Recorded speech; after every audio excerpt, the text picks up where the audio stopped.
Madame Regina Tchinji. Je suis Monsieur Awono Ambassa Clément. Pierre Roger. Je suis infirmier supérieur principal. L'Hexagone a sollicité mes services cette année. Je suis Madame Nekinino Ajanda, je suis ingénieure supérieure, master de sciences infirmières. Ici, je travaille en tant que chef de service des études et des stages du département de santé. Le Hexagone, comme je suppose qu'on vous a déjà dit, existait depuis 3 ans. Nous avons ouvert par la filière de la formation professionnelle avec un certain nombre de filières d'enseignement comme les assistants dentaires, comme les vendeurs en pharmacie, les auxiliaires de pharmacie. Et l'année, donc la première année, on a eu donc ces 2 filières, assistant de pharmacie, auxiliaire de pharmacie et assistant dentaire. L'année dernière, c'est-à-dire 2020-2021, on a ajouté une filière de TIC. Là, on a formé des développeurs d'applications, des assistants, des secrétaires bureautiques, des secrétaires médicaux également. Bon, parce qu'en fait, on a le paramédical et le TIC 2020-2021. L'Institut Hexagone.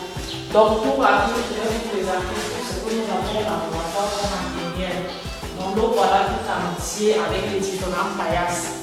Ici, nous avons quelques microscopes que le laboratoire utilisera pour pouvoir faire certaines analyses, certains dépistages ou tests rapides, de diagnostic rapide. Ici, nous avons des tubes également qu'il utilisera pour préparer ces milieux de culture, pour faire ces ensemencements, comme ça que ça fait. Bon, ici nous avons ce qu'on appelle le distillateur d'eau du Hexagone. Ici nous avons une mini-balance pour pouvoir peser tout ce qui sera comme liquide biologique, notamment le sang. Le sang peut être pesé ici. Il a souligné qu'il y a certains équipements que nous avons déplacés déjà pour le laboratoire du centre de santé, et tout comme les autoclaves, les du moins tout ce qu'il y a comme appareil de stérilisation.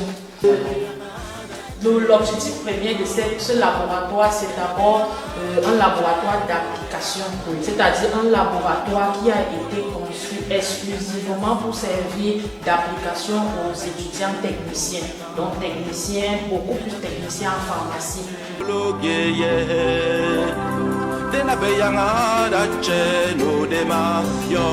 Non, vous avez visité le site, vous voyez déjà que notre cadre est vraiment approprié pour des études sérieuses. Donc il n'y a pas de choses qui puissent déranger les étudiants pendant qu'ils sont là. Nous avons un laboratoire, nous avons les salles de travail pour la chirurgie dentaire et une salle de démonstration bien fournie pour les premières pratiques à l'école. Donc avant qu'ils ne sortent d'ici, ils ont déjà une expérience avec plusieurs machines. Donc ça c'est un avantage. Et puis il y a le promoteur qui voudrait introduire en dehors du programme officiel, il y a un cours d'entrepreneuriat. Parce que vous voyez qu'il y a des gens qui font une formation et à la sortie, donc ils sont dehors et ils ne savent plus quoi faire. Donc on pense qu'avec cela, ça va faire la différence. Et puis nos étudiants, même s'ils ne sont pas recrutés à la fonction publique, qui de moins en moins recrutent bien sûr, donc ils peuvent s'auto-employer.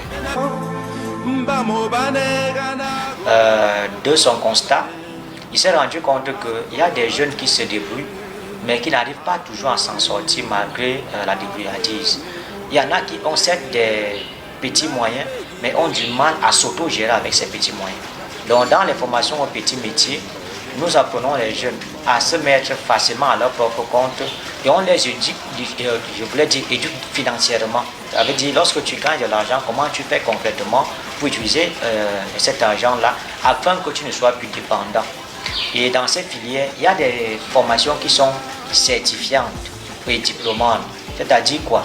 Il y a des formations aux petits métiers qui ont été validées déjà depuis le ministère comme étant des filières qui donnent droit à un diplôme à la fin de la formation, comme la pisciculture, comme l'élevage, comme la construction des ouvrages métalliques.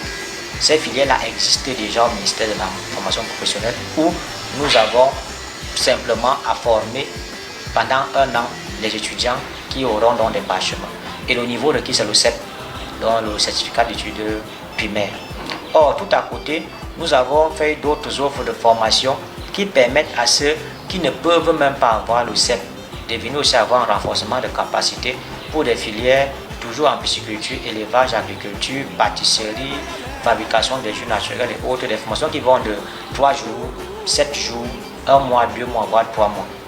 Et nous travaillons également avec des communautés, c'est-à-dire des associations, des groupes constitués, qui peuvent ne pas avoir la capacité de mobiliser des personnes qui vont payer individuellement la formation, mais de faire un taux forfaitaire à ce groupe-là, afin que ceux qui ne pouvaient même pas payer la formation puissent également en bénéficier.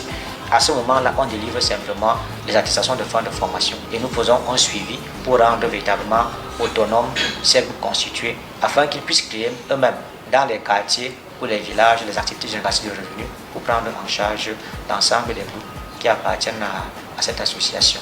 Nous avons également adossé à ces formations aux petits métiers les formations aux applications informatiques. Certains ne peuvent pas faire une formation de longue durée, mais veulent simplement avoir des connaissances peut-être à Excel, à Word, des applications de gestion.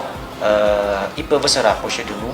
Même les grandes surfaces comme les supermarchés et autres, pour renforcer les capacités, par exemple, des hôtesses dans le cadre de l'accueil dans les entreprises. Nous avons également les modules dans les pratiques de secrétariat et l'accueil professionnel. Pour l'année 2021-2022, déjà, l'école de santé a déjà eu sa rentrée et nous aurons une rentrée solennelle où nous allons inviter les autorités pour la journée du 23 décembre. Et à cette occasion-là, on fera également la rentrée solennelle de l'école de formation professionnelle, dont les cours débuteront plutôt le 3 janvier. Et pour l'école de formation professionnelle qui débute le 3 janvier, côté pratique, nous avons des offres de formation spéciales, c'est-à-dire à cours réduit jusqu'au 31 décembre pour toutes les personnes qui veulent se former à Texaco. Nous avons vu nos coûts de formation à la baisse. La baisse va de 50 000 à 150 000 francs. Alors, nous avons également la possibilité pour les parents qui n'ont pas de moyens de se rapprocher de notre centre afin de voir leurs possibilités de paiement, afin qu'on puisse signer un engagement qui leur permette de payer à leur rythme, mais que l'enfant puisse quand même suivre la formation, que personne ne soit exclu dans cette aventure où véritablement nous cherchons à rendre tout le monde autonome.